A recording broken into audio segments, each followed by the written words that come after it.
Hey, everybody, welcome. I'm Natalie, and this is Life After a Cult, the channel where we talk about a lot of culty stuff, including the truth about a lot of stuff. And we're talking about that today. I know that sounds a little vague, but if you watched my earlier recap this morning, you know today that I'm going to be talking with Brooks Gibbs, who is the man behind the Save the Garden project. And my audience, most of you are familiar with how Scientology in Clearwater has been wanting to buy a street from the city of Clearwater. But Brooks Gibbs and Friends has an alternative proposal that they put forth at a city council meeting. I think that many of you even saw that. We covered it a few times, and Brooks Gibbs is going to join us today to tell us more about it, answer some questions. If you do have a question, could you put a Q in front of it so I can find it easily in the chat? And if you're on the replay, welcome to you. Go ahead and throw your questions or comments in as well. And after the video, I'll go back and look at those and see if I can answer any of them myself as well. Thank you, moderators, for helping out today. And hello to everybody in the live chat. I appreciate you being here. Hey, Haggis Basher. And again, if you could put a Q in front of your question so I can find it easily, we'll try and get to as many as we can. And without further ado here, everybody, please welcome Brooks Gibbs. Welcome. Thank you, Natalie. You know, your audience has been particularly activated. I mean, they have really supported us, really helped us get the word out. And so props to you. You were the first to break the story. So I'm just so blessed that you would be willing to help us have a platform and get the word out. Thank you. Oh, it is my pleasure. I feel like the honor is mine. I'm so excited about what you're doing, how you're going about it. There's just so many things that excites me about this project that even if it wasn't Scientology who was trying to get the street, I feel like this is such a worthwhile endeavor. So I'm glad you took the time. Thank you. Yeah. So what questions do you have about the project? Well, I thought, being that my audience is fairly familiar, but not everybody is totally up to speed. So if you wouldn't mind kind of touching on how you came to be involved with the project, finding out about the street being for sale, and then connecting and coming up with this brilliant idea and alternative proposal to what Scientology wants to do. Sure thing. Anyone who knows Clearwater, Florida knows that it's actually the spiritual headquarters of the Church of Scientology. They have, over the last 50 years, gobbled up 75% of downtown, over $1 billion in holdings. Just since 2017, they've acquired 200 properties, both the church bottom as well as their parishioners, under hidden LLCs. And so there's been some investigative reporting, especially by the Tampa Bay Times. And if it's just caught everybody by surprise. And it seems like we don't have any leadership in city council that seems to be able to contend with the dominating force of the Church of Scientology.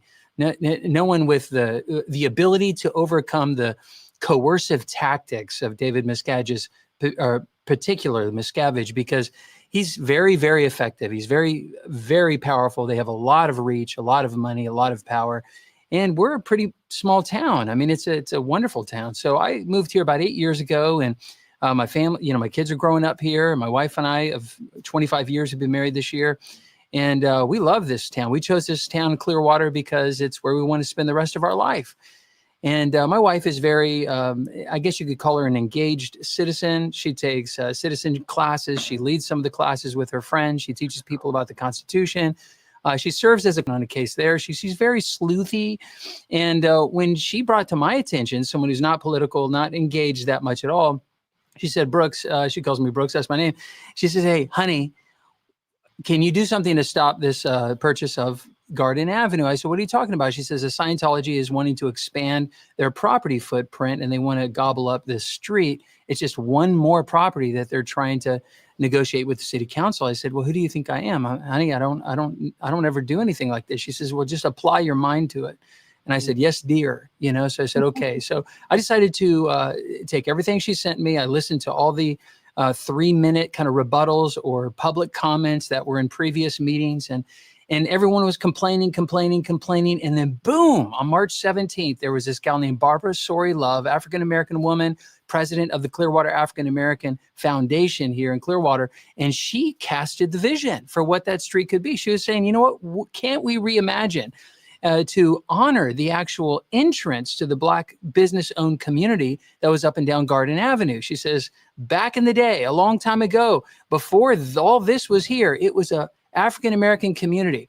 Even during the era of segregation, we're talking early 1900s, and the African-American and the white-owned businesses worked together to basically build the foundation of what is Clearwater. Man, I was just like electrified. I said, that's it.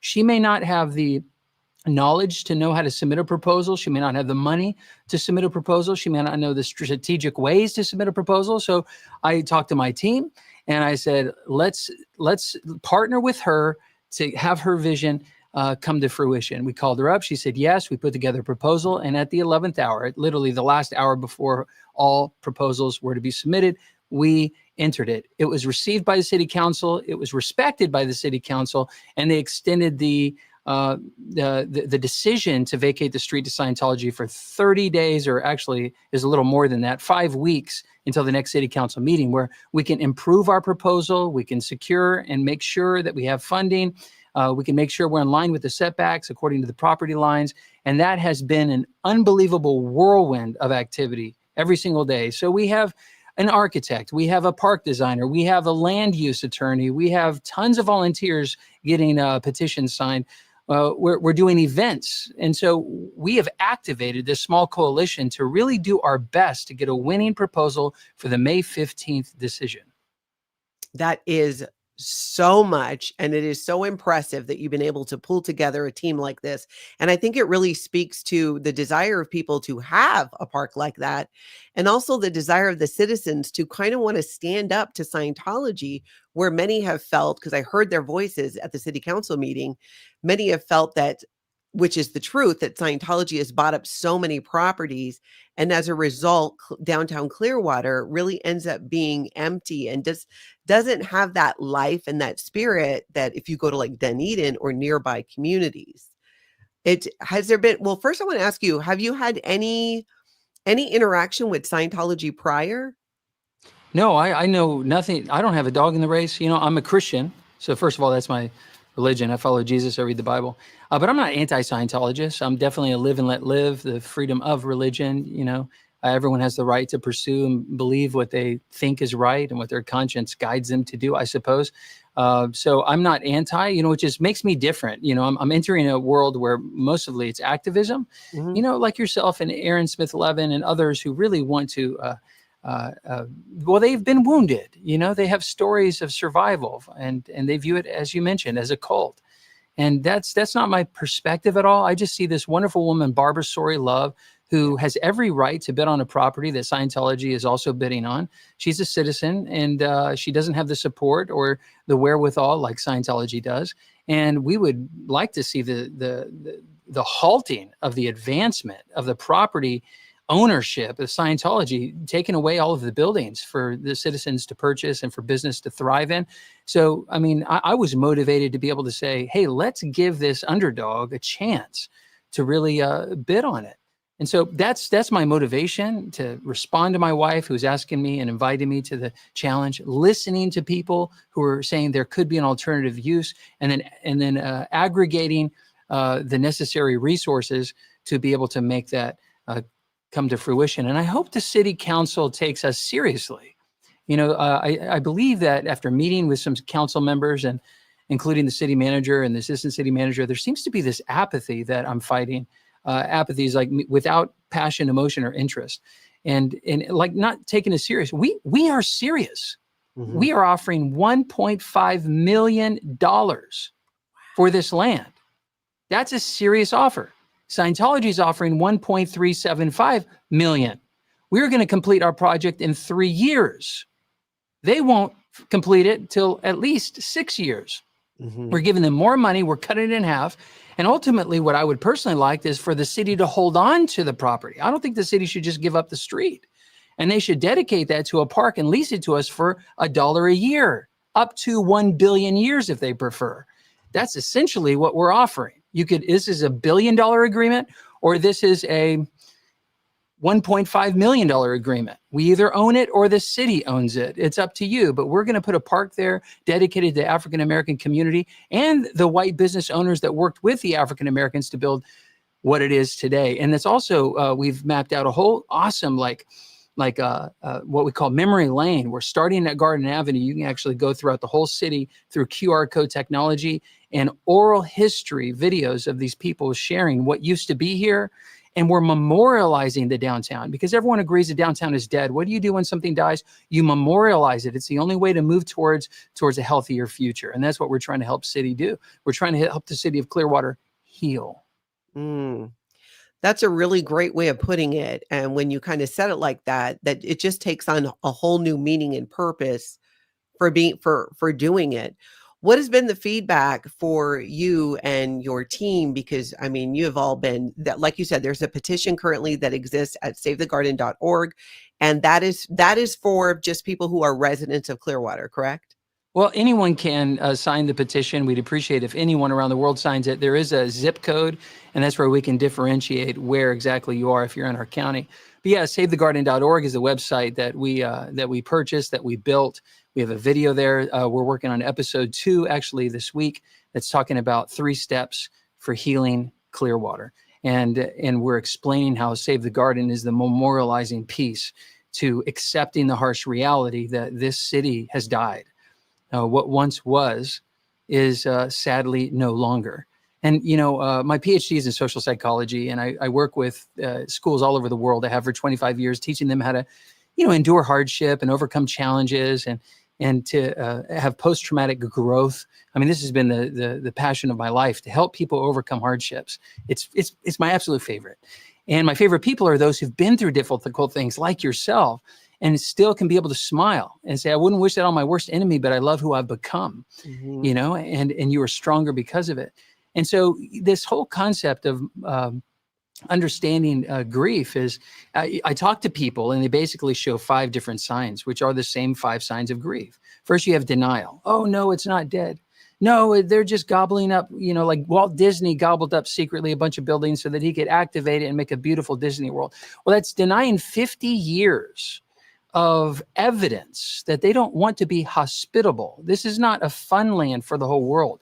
This is not the happiest place on earth, although he has the 21 precepts to happiness. I don't sense, as you see these people walking around, that they're thrilled or happy. In fact, they're very cold. They don't talk with you. It's very difficult. They're in uniforms. It feels set apart. People say it's creepy. That's what my son says. And like, I love Scientologists. Fine. You're human. I love you for being human. But it is not exactly the organization that's hospitable. It's actually the opposite. They're extremely exclusive. And you know as well as I do, there's very much a police state vibe. There's cameras everywhere, security guards everywhere. People get stopped. Cops are constantly called. It's very sad. So stop being in denial, people, that someday it's going to be awesome and they just need to buy it up to revitalize it. That's not going to happen. The second thing is, anger. And these are the activists that stand on the corner like Aaron Smith. Love the guy, give him a hug, believe in what he's doing, and all his followers, interviewed a lot of them, talked to so many for so long about it. But the activism or the anger doesn't seem to help us make progress. There's a purpose to it.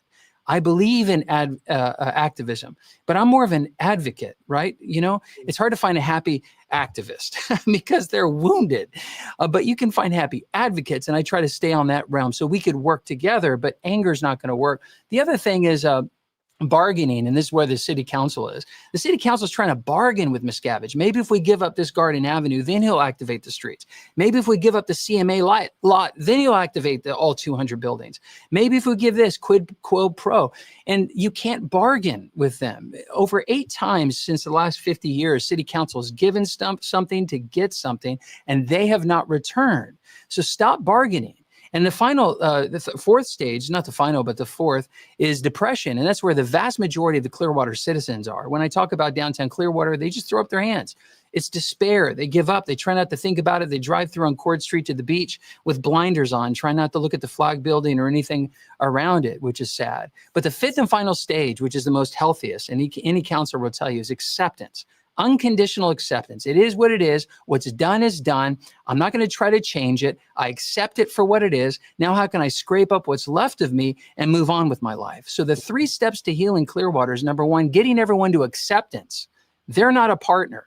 The Church of Scientology is not a partner for this city. If they want to activate their buildings, fine. but we're not going to bargain with them anymore. We need to memorialize. And that is where the Garden Avenue project called Save the Garden is all about. Helping the city memorialize what was once there. The parades that went up and down Cleveland Street, riding bikes, the people that were there. The third step and the final step to healing is really a new downtown. And that's what we're advocating as a group, to be able to look at the sound, look at the amphitheater, look at that whole area leading into Cleveland Street, and put tons of promotion to get people downtown to enjoy Nash Keys, Captain's, which is a card club, and the pizza place and the tiny place. We want to bring people downtown, but we're going to call it new downtown. So that's the ultimate vision of why, we're doing what we're doing. I absolutely love that. I even love that referring to it as new downtown. And what a great way to go about it, because everything you said just makes perfect sense. And I felt this when I heard you speak. I felt that this is so much more than about a street. And it's really neat and inspiring to see it play out that way. And even the way you laid it out with the stages of grief, you're exactly right. That is very much the state that Clearwater is in. And how do you move it forward? And like you said, memorializing it, and then, being able to move on from there and have a new downtown.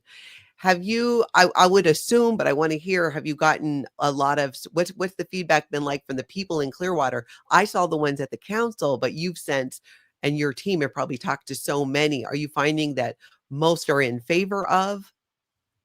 Yeah. I mean, once we explain what we're trying to do, there's 100% buy-in, 100%.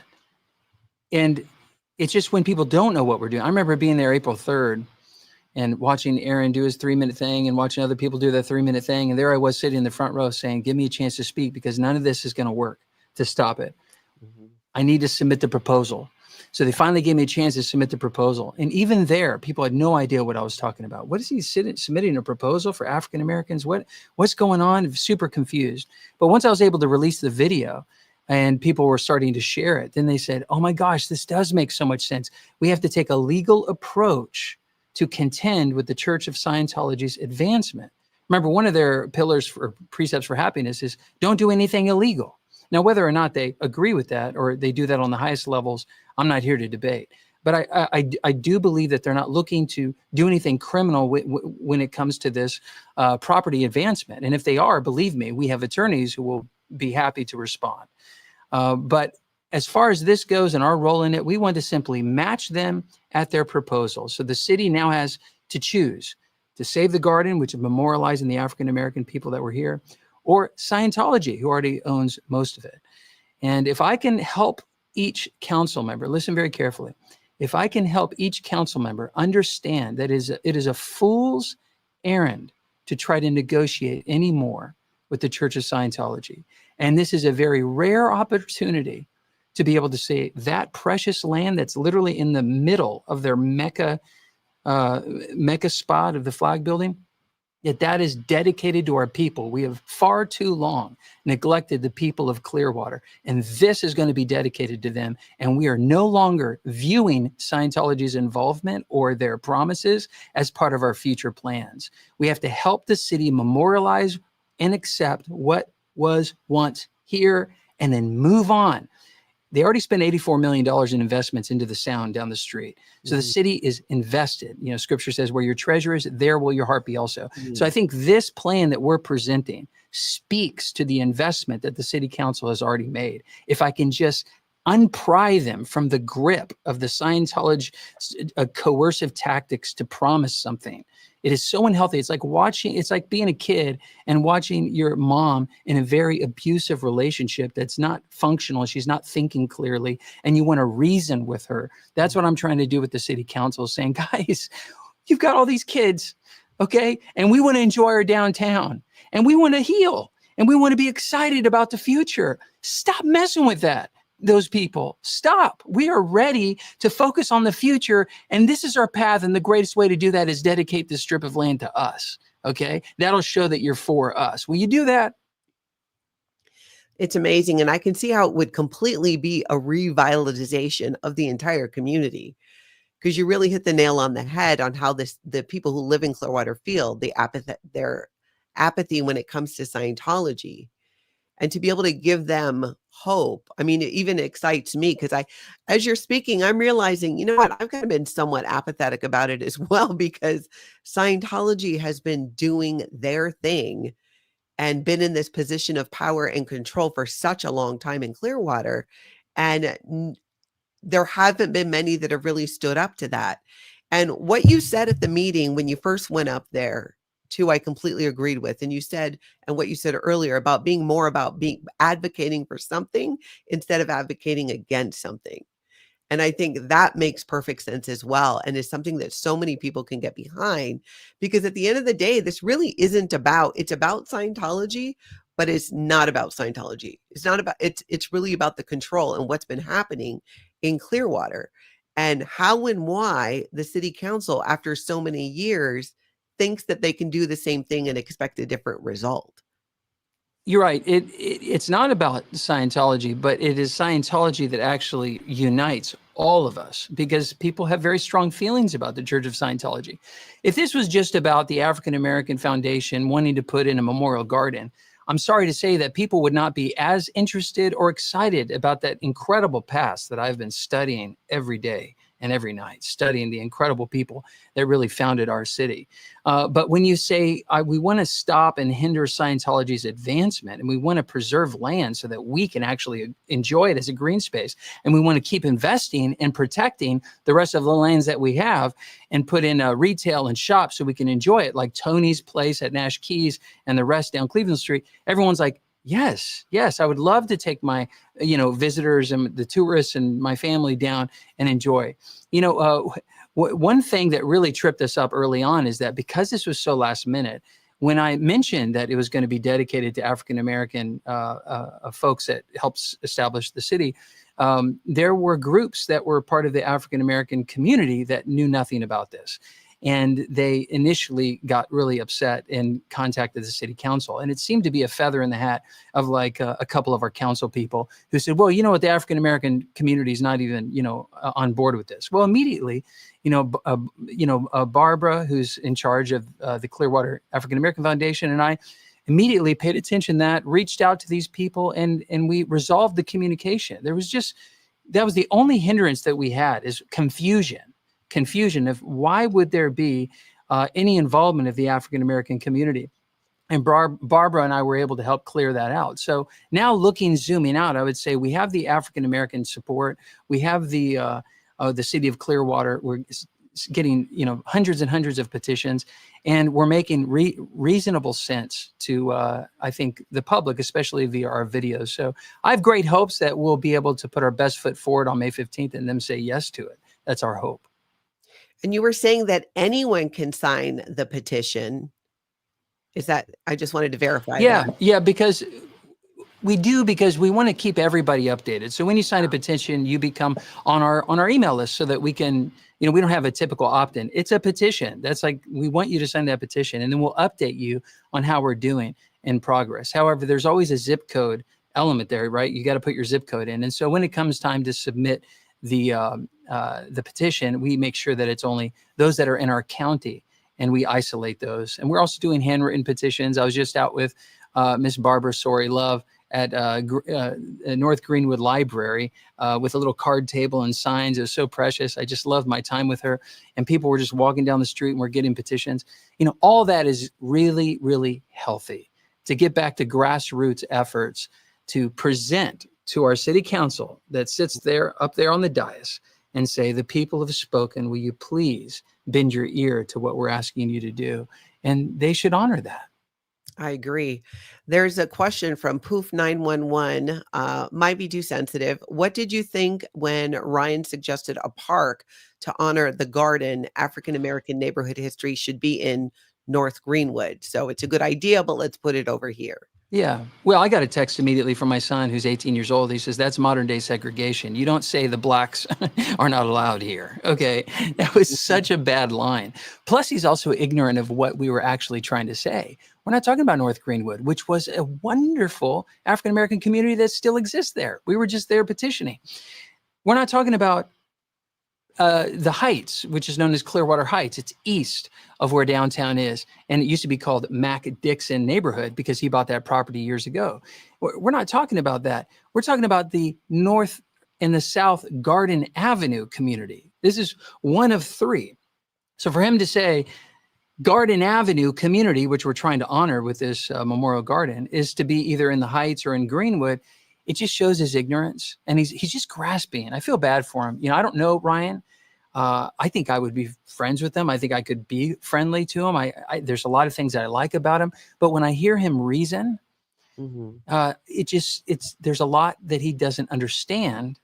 And I'm looking forward to spending time with him this week face to face so I could just correct all the things that are total misunderstanding that is driving his decisions. And it's hard because they're up there and we're down here and I'm not allowed to speak in certain places. But thankfully, they've all agreed to meet with us and we are trying to persuade one at a time. That, I think, is the way to do it. It was surprising to hear at that city council meeting where he didn't know that the money for the street would not be received until 6 years after the completion of the building and whatnot. So I think you're really right there. And that does make a lot of sense because we can all only operate off of the best information that we have. And it does seem so far that the information and the source of the information for him has been David Miscavige, who has a history of not being honest with the citizens of Clearwater and the city of Clearwater. Yeah, and I think there's so much ignorance. There's a lot of confusion. The city attorney has to inform and educate, and they have to do it individually or at the dais if the questions are asked. And so we're getting educated, and we're trying to educate our civic leaders and servants, and we do thank them for their service. They don't get paid a lot, and they work sometimes 60 hours a week for a very, a small fee. And there's a lot of other projects that they're working on. And so I have a lot of empathy for our city council members, genuinely.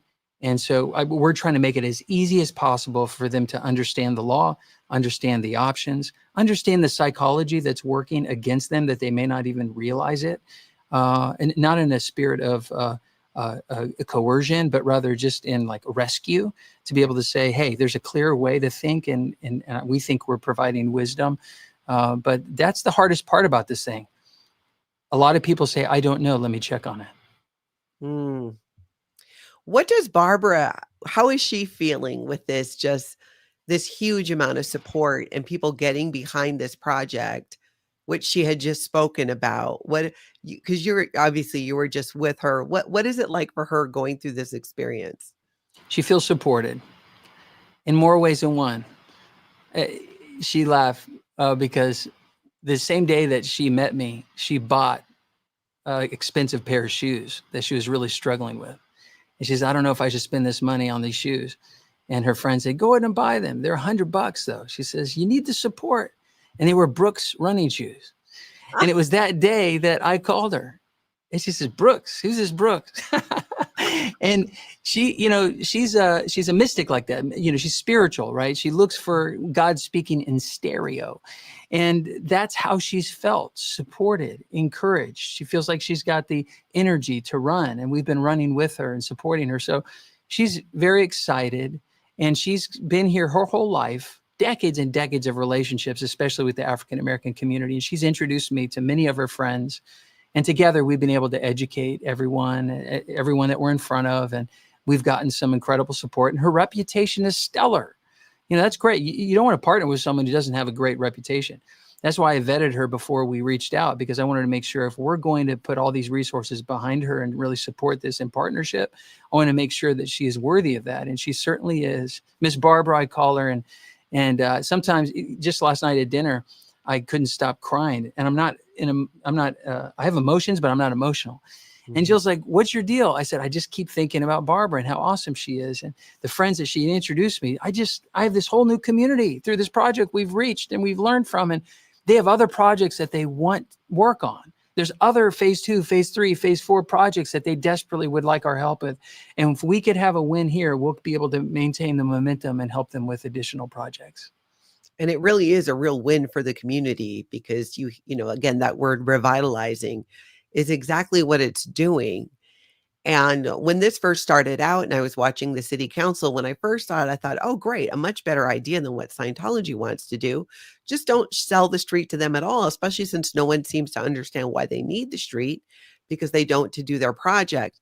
But as time has gone on and I've learned more about it, and I think this is the reaction of many, is seeing how this just trying to get the project done is creating revitalization and community in a way that I don't think Clearwater has seen. It's very uniting. It is. It's a project we can all work with for an undeserving population that has literally been erased from that community. You should hear the stories of Mr. Wigfall, who was a cab driver, and basically took everybody around. One of the first cab drivers, and he drove for 47 years, never got a ticket, never got in a car accident, and his family, which are really incredible, are produced the first African American library. Miss Wigfall, and she's a legend in these parts, and that's just one of many stories that we want to tell. The people that used to work here, ride here, play here, live here, all up and down Garden Avenue, that's worthy of it. But then the trail that goes throughout the entire downtown is not just for the African American population; it's for everybody, all citizens. And we're going to be able to capture a lot of oral history and be able to tell those stories. But it is a uniting effort. And on May 15th, the city council has a choice. They're either going to sell the street to the Church of Scientology for $1.375 million, or they're going to sell it to Save the Garden for $1.5 million. We're offering more. Like I said, we'll cut the timeline in half. We're actually going to finish our project in half the time that Scientology. Everything we are doing is showing that our proposal is better. But the third option is to not vacate at all. And that's honestly where everything's headed right now. And this is a very frustrating situation because if the city council, 3 of the 5, agree to not vacate the street at all, it means that they're going to hold on to this street in hopes that they might use it as a bargaining chip later, along with the CMA property and other properties that Scientology wants, in exchange to force the Church of Scientology to activate downtown. It's that bargaining third stage of grief that someone needs to rescue them from. Enough bargaining. No, we have to have the city council sell this street to the Save the Garden initiative, because that's a stake in the ground saying we're done negotiating. We are looking towards the future. We're sorry it didn't work out. We hope you will activate your buildings, but we are under no delusion that you are a good partner to cooperate with. We're taking our citizens and we're moving on with the future new downtown. That's what has to happen on the 15th. Yeah, it's so interesting to me. I love your approach.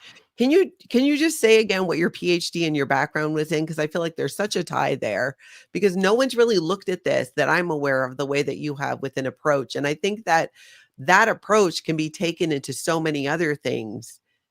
Because it's not attacking something. It's this is better over here. Yeah, my master's is in psychology. My PhD is in sociology, but it's a section of sociology called social psychology. So basically, when two psychologies clash, and you want to understand conflict, like why are people at odds? And it's usually because of offense, right? Someone has taken offense to something. They feel victimized. I've been working for 25 years in schools, teaching kids how to stop a bully. I have hundreds of millions of views of my videos. Google how to stop a bully, you'll see my videos. And I teach kids. I mean, if you can teach kids, you can teach recycled teenagers, which are grownups. If you can teach anybody, but I teach them, look, the reason why you've got an enemy in your life is actually not because there's an enemy in your life. The enemy in your life is actually your offendability. It is our tendency to have rigid demands that people violate. Now, sometimes those offenses are legit, like you have violated my body, my property, my livelihood. These are called objective harm to body or property. But most offenses in life are subjective harm, meaning my feelings are hurt. You violated a fairness construct that I've made in my mind. And so I have studied how to cure people of their tendency to be offended, so they don't live life like they've been soaking in pickle juice, all angry and upset and wounded, and they have a hard time smiling. I teach them how to realize, whatever happened to you, as bad as it was, it just might be the best thing that ever happened for you, meaning it helped you become who you are today. That's the memorializing aspect of it. And so accepting and appreciating even the harsh things in life are the way that we move on, and we're actually proud of who we've become. So I'm a peacemaker. I try not to be offended. I try to teach others how to be peacemakers and not be offended.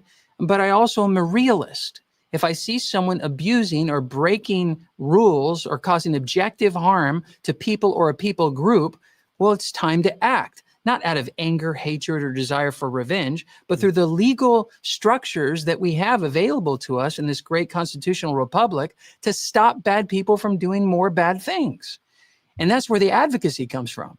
I'm advocating for those who may not have the resources, may not have the smarts, may not have the mass amount of people behind them, and we'll get behind them and we'll make this right. And not in a vindictive, retaliatory posture, but in an absolute posture to say, I love you guys too much to let you to continue ruining our life. So we're going to stop you. And we're going to stop you with a heart of care. And that's what I think you sense about our group. I do. And I think that what's very interesting about this is ultimately it is what would be better for Scientologists, for who are, some of them are citizens of Clearwater, and even for Scientology. They don't realize it because their focus is very different. They're very limited in, they have to live within a box because they have to follow what L. Ron Hubbard said. Right. And that is like number one rule in Scientology, is you can never alter it. So anything he said back in the 50s or 60s that doesn't play well today, it still has to be stuck to. And they can't do something different. They have to do the same thing over and over again because L. Ron Hubbard said to do that. And it's not resulted in community and the aims of Scientology, which are actually a world without war, without criminality, without insanity. And they've gotten nowhere near that. But I can see how, just like you said, in a way, it's by doing this and standing up to them, maybe they'll see. I don't think they will.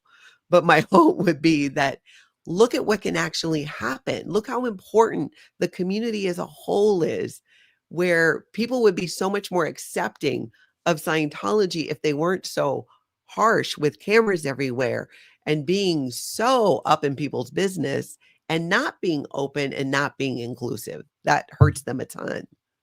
And it kind of, Jesus said, you'll know them by their fruit. And the fruit, love is patient and love is kind. I mean, that's a fruit. There's just generosity, hospitality, kindness, gentleness, self-control. I mean, every religion wants to improve people. It is every religion, you could say, is a personal development pathway. But the fruit of most religions in the world, from my observation, is bondage, is works-based perfectionism. And in psychology, all my curriculum that I create for kids, our very first lesson is to help people stop being a perfectionist, to understand that they have flaws. And actually, that's what makes you beautiful. Yeah. It's what makes you interdependent with me and others, because where you're weak, I'm strong. Where I'm weak, you're strong. It's the imperfections that are awesome. And it's perfectionists that are most miserable. So any religious system, which is the vast majority of all religion, who ultimately baits the perfectionistic nature of the human, is going to, I guess, exploit their vulnerability and keep them hooked until you can be free. And for me, that's why I chose Christianity, because, religions are attempting to please God. Christianity is God attempting to reach man. And he did that through Christ. And I don't have to be perfect anymore. He was perfect for me. I don't have to try to follow every law whatsoever. I just have to be thankful and to receive. It's a gift. And that's totally different than every other religion. To me, that's psychological freedom. That's psychological healing.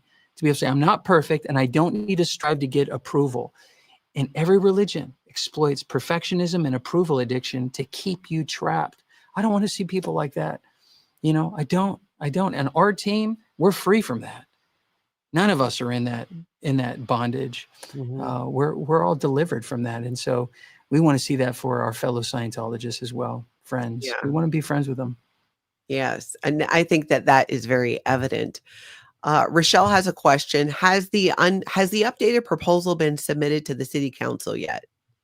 So tomorrow is the last day, actually Wednesday is the last day, and we're making final adjustments based on the feedback we're getting from the city council. And so the 2 week before the May 15th is the drop dead date that we have to submit the proposal if we want it to be adopted into the agenda. So Wednesday we will deliver that. But even driving over here to the studio today, I was making some changes based on feedback we got. But thanks for asking. Stay tuned. And you can download the proposal where it is right now. If you go to SaveTheGarden.org and you click on the vision page, you can download our proposal. You can see it right there. You just enter your name and email. We won't sell it, but that's just us communicating to you. It's on the vision page. You have to go. Oh, go to the vision page? Oh, Yeah, yep. You click on vision, and there, right underneath. That cool music. All right. So you want to see our draft proposal? there we go. You can see it right there. Yep. Download it. Check it out. See, we're serious, and that shows the renderings of actually. We had one of the top architects in the world. They got many offices all over the United States. They come to us. And they helped us. We didn't even ask them. They came to us and said, we would like to help you do your renderings for you. And so we have like the world-class people on our team because they want to see us succeed. I'm very blessed by that. This is amazing. So this is on the vision tab of the website, SaveTheGarden.org. And then this is also where the petition is. You can sign the petition. And again, everyone can sign the petition. I mistakenly thought it was only Clearwater residents, but everyone can sign the petition. And there's also an upcoming meeting, right, on the 29th, the town hall. Yeah, tomorrow night, there's an upcoming meeting. People have 3 minutes that they could share their thoughts on it. They're going to bring up it's a work session from what I understand. And there's just some talk, but it's another chance. We're trying to bring as many people as we can to show them that the constituents that really support our Save the Garden initiative are here. And we're wanting to share, not in a spirit of anger, how could you, but just say, guys, have you read it? It is so awesome. You're going to love it. I mean, really study it. Because when I meet with these city council members, they don't study our proposal. I'm having to explain things that are in the proposal. It's the apathy I'm fighting. Yeah. I think they're very, very frustrated at how much work they have and how little time they have. But this is important to us. And so we have to be the squeaky wheel. But there is a chance for public comment. And that's really where we'd like people who live in the Clearwater area to come down and speak. You'll meet me, my wife, our team. You'll meet Kelly, who's really administrating this whole thing. You'll meet Tony. You'll meet Barbara. All of us are going to be there to speak and promote. And come voice your opinion. Is that at the Clearwater Town Hall on the 29th? It's actually at the Countryside Library. It's on the events page. You can actually see the address there. I was just reminded by my wife who texted me, who's watching the stream. She says, this isn't a work session. This is a public, what they call a town hall. It's just kind of frustrating because the city council members will be there, right? And they'll just be listening to everyone talk, and they're not going to make any comments. I don't think. Maybe they have the freedom to do that if they want, but it's a town hall tomorrow.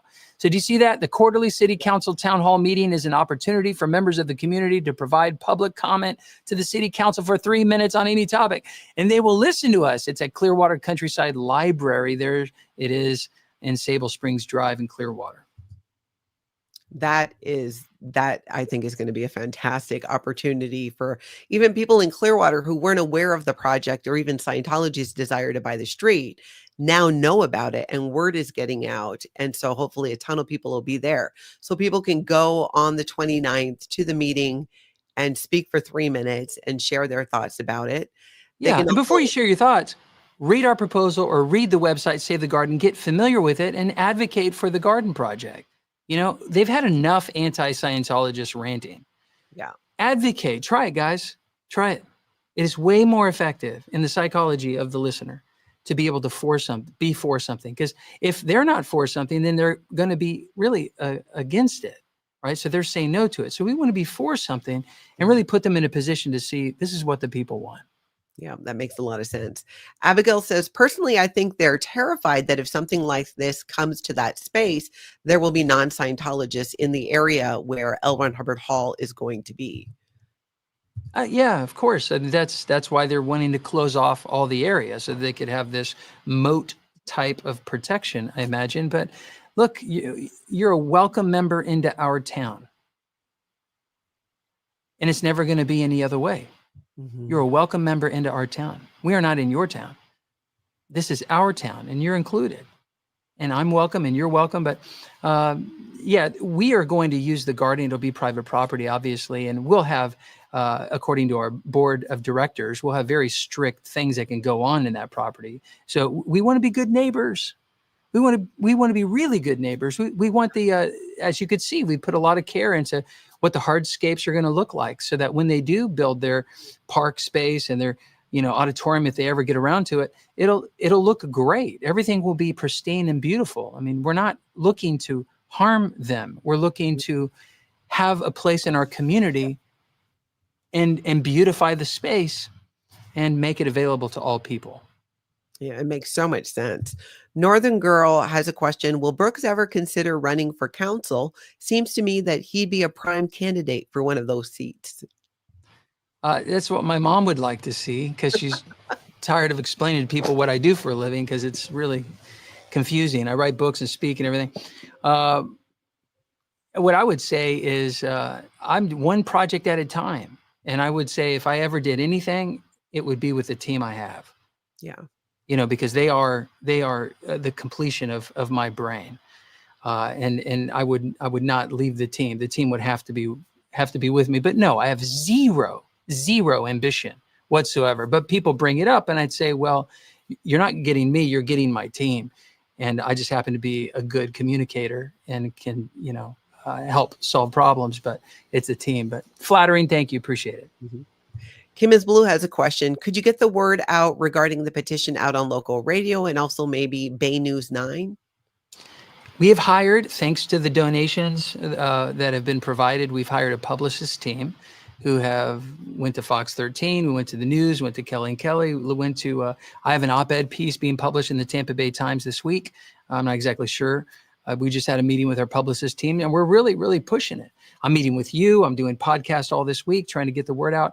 So here's what I would say. Even our publicist team can't do it all. Everyone's a little overwhelmed. So the person that commented, you have now been recruited as our publicist team. And so what I want you to do is go ahead and make that call and say, hey, would you be willing to have Brooks Gibbs, a representative of the Save the Garden, to basically talk about what he's doing? And then contact us right there on the form on the website. And that's what it's going to take. You guys, let's do this. We're doing it. Like literally. Yeah, look, it's happening. And there's so many opportunities for people to help as well. Laura Font has a comment. I still don't understand why the city council was considering any offer to buy the street. Isn't it in the best interest of the city to keep land for itself and leave it a street? Yes. This is what everyone entered the whole situation saying, why? Since when does a city sell a street? It's a useful street. Now, if it was just a strip of street in the middle of properties that were 360 degrees surrounded by the owner of the external properties, then it would make sense. Vacate the street. It's surplus. It's not something we need. But this is a vital part of relieving traffic off Court Street going towards the beach if you want to cut into downtown. You go northbound on South Garden Avenue, and then you take a right on Franklin, and you keep going north, etc. So it's vital. In fact, the city bus uses it 9 times every hour. Wow. Every city council member says they use it every day to come to work. So this is the mayor's point. Mayor Bruce has been spot on from the very beginning, saying they don't need the street to build what they want, and we can't afford to lose the street, especially with the potential future growth that's happening. Mm-hmm. So when we realize that the way city council works is you have 3 of 5 votes that carry any initiative, which means 2 rational thinkers and 3 irrational thinkers could be moving in a direction that's not wise, yet they still win because you got the votes.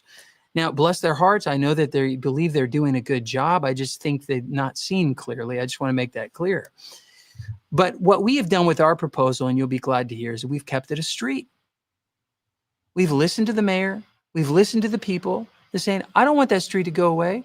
I need that to go northbound. So we are leaving that side of the street. It's a northbound one way to help relieve Court Street. We're leaving it a street. And then we're putting our park on the rest of the portion of the land.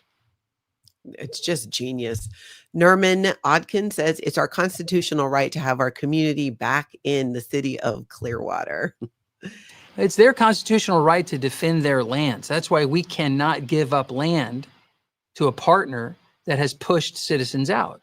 Because, you're right, there's land rights. And so they want to keep people off of their land and gobble up as much as possible.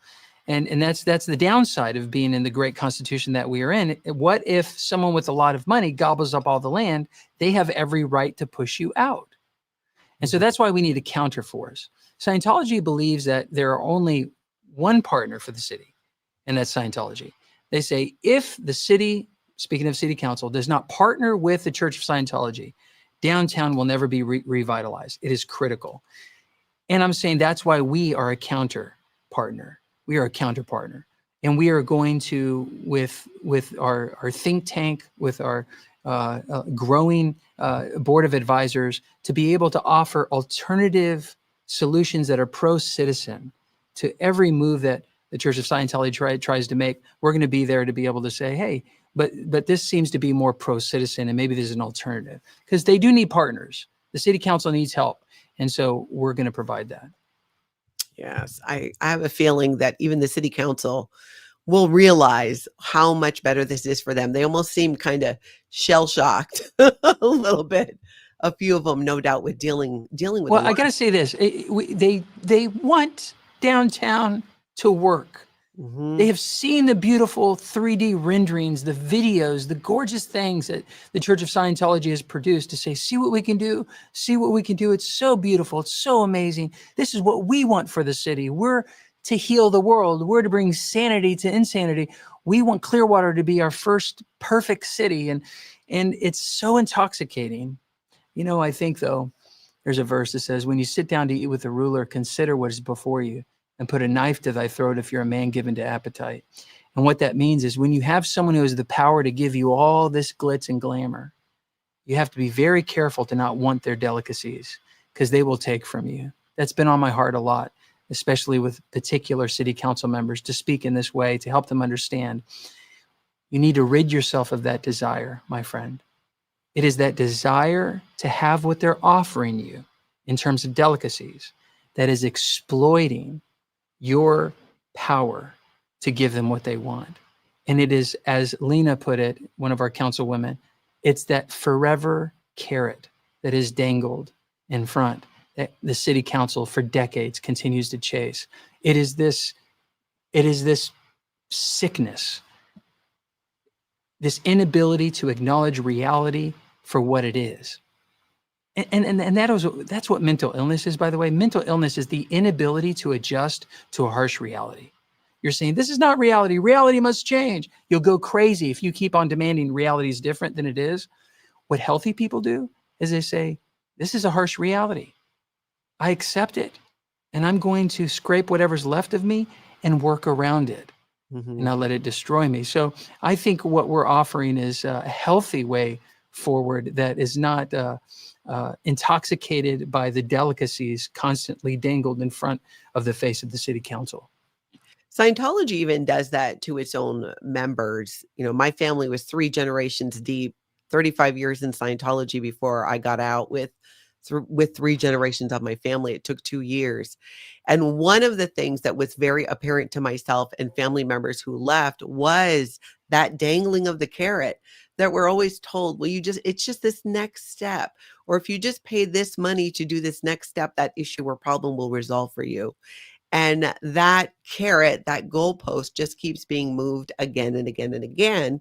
And it keeps people just in this loop of like, oh no, I'm like so close. I'm so close. And I find it very interesting because we're seeing that play out with the city of Clearwater and Scientology. doing the same thing, which makes sense because that's a way that they operate. Yeah, and we want it, by the way. We want the movie theater. We want the bowling alley. We want the beautiful Cleveland Street revitalized. The renderings are beautiful. If you guys want to do it, do it. But we're no longer involved. That's going to be out of, I guess, the generosity of your own heart if you choose to activate those buildings. But we're going to get out of this dysfunctional relationship, and we're going to focus on our citizens and what they want for downtown. That's all I'm trying to do. In fact, this week is the week for that message to get out.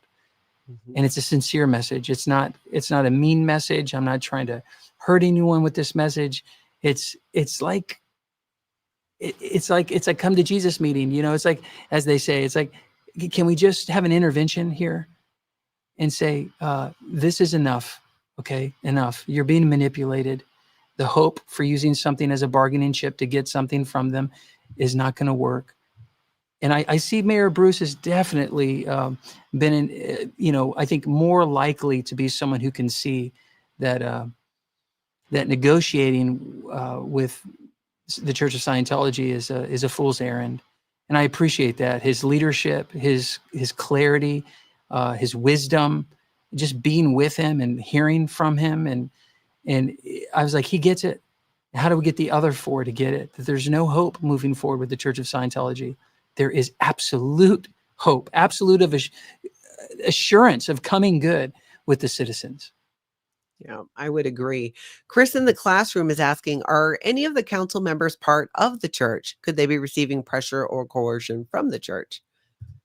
No, none of them are part of the church.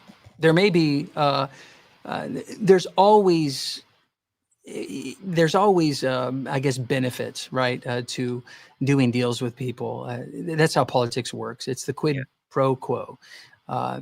The GOP, for example, is supported by very well-known, rich, famous Scientologists. So they give to PACs. Just $1 million was given to the DeSantis group, I'm pretty sure, by someone who's is a known Scientologist. So there may be, but that's for an investigative journalist to pursue, and it's outside my realm of interest. I like all five. I actually do. I like all five members of the council.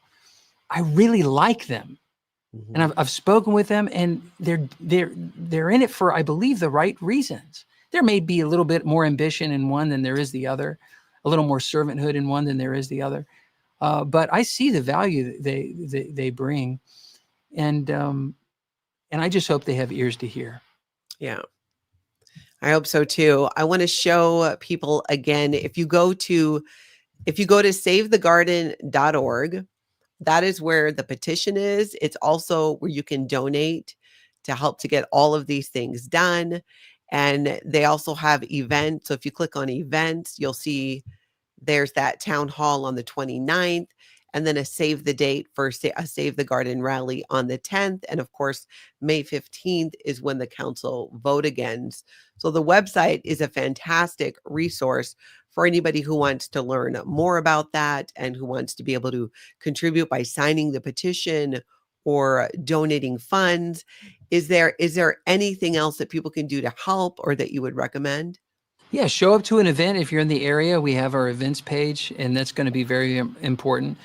So like I mentioned, Tuesday night is an opportunity for a town hall to get in front of the 5 decision makers and share your message to them. You've got 3 minutes to do it. Please show up. We also have May 10th, which is going to be an awesome rally, and then we're going to do a whole march that goes all the way down to the property we're trying to purchase. It'll be peaceful. It'll be so much fun. It'll be a big party. And make sure you do that. And of course, the most important thing is May 15th. We hope everyone shows up. I know you guys are traveling. I've got my son's graduation, but we have our team that's going to be there. And we hope to absolutely pack it out, to let our presence be known that there's a greater and superior use for the city of Clearwater for this particular property. And if you cannot see that, something's wrong. I agree. Thank you so much for coming on and chatting with us and filling in some of the blanks. I really appreciate it. And I know my audience does as well. Well, Natalie, you inspire us. And you're so aloha, whatever the heck that means. I know you know what it means, but that's you. You're stamped with it. And to know what you've gone through in your life and to be a regular beacon of hope to others who follow you. You're a great mentor and someone worthy of our praise. So well done, sis. Anytime. I appreciate that so much. I very much relate to what you said earlier. I get a question a lot about, like, do I have any hatred or, like a lot of anger towards Scientology? And I don't, because of exactly what you said. If anything was different, maybe I wouldn't be who I am today and I wouldn't have learned the things. And maybe that's the path I had to take to learn some of the things I needed to learn. Well, and I think it's an irrefutable law of nature that good can come from bad. That the worst thing that ever happened to you can be the best thing for you. But not everyone learns that. If you are committed to viewing yourself as a helpless victim that has no agency whatsoever to scrape back your life together, well, then you have chronic depression. And that the end of that road is death. But the road to life is to be able to memorialize the loss and to change the narrative, the story that you tell yourself, and to say, this pain actually gives me purpose. Mm-hmm. And that's what I love about my own faith journeys, because there's nothing but that communicated in the holy text of Scripture. Count it all joy when you fall into various trials. Or this light affliction is just for a moment, but it's working in you an exceeding eternal weight of glory. Or the suffering of this present time is not worthy to be compared to the glory that will be revealed in you. I mean, the whole book is all about, in this life, you're going to have trouble, but be of good cheer. We have overcome the world. God's overcome the world. So be on his team. So you're representing the human spirit, and you are made in God's image. God put that potential in you to see the good and the bad, to see the upside to every let down. And you've disciplined your mind to get really good at that. And the last thing I want to share, just psychological tips. Yeah. There's 3 questions we can ask whenever something bad happens to us. It could be a big event, like our childhood was stolen, or it could be just a bummer of event. Someone takes our parking spot in Costco. The first question we ask is, how could this have been worse? How could this have been worse? Because it could have been. When you throw your sad situation against the backdrop of something far worse, you automatically feel less bad about it. Mm-hmm. And you prevent yourself from catastrophizing. Other people have it worse. It could have been worse. So that's the first question I ask. How could this have been worse? The second question is, why won't this matter in my future? Yeah, it was bad. I went through it, but why will that not matter? Why will that not prevent me from enjoying my life in the future? It won't matter like I think it will matter. So you lower the importance of the offense. And the third question I ask is, how could this turn out for my good? How could this turn out for my good? Because it can. It can. And if I can discipline myself to find the good in the bad, then I realize, man, it could have been worse. It doesn't matter in my future. It actually turns out for my good. That's an unstoppable, resilient mindset. And you personify that. Oh, I appreciate that so much. Well, this has just been a pleasure. Again, thank you so much. I'm sure we're going to have you on again, because I can tell, even with the chat, they could go on and on. Everything changes in a week. It's unbelievable. We got 2 weeks left, and I guarantee you this time next week, it's going to be a whole new set of situations. So thank you, guys. All right. Well, thank you so much. Everybody, make sure you hit that like and subscribe on your way out. But most importantly, get out and have a cult-free day.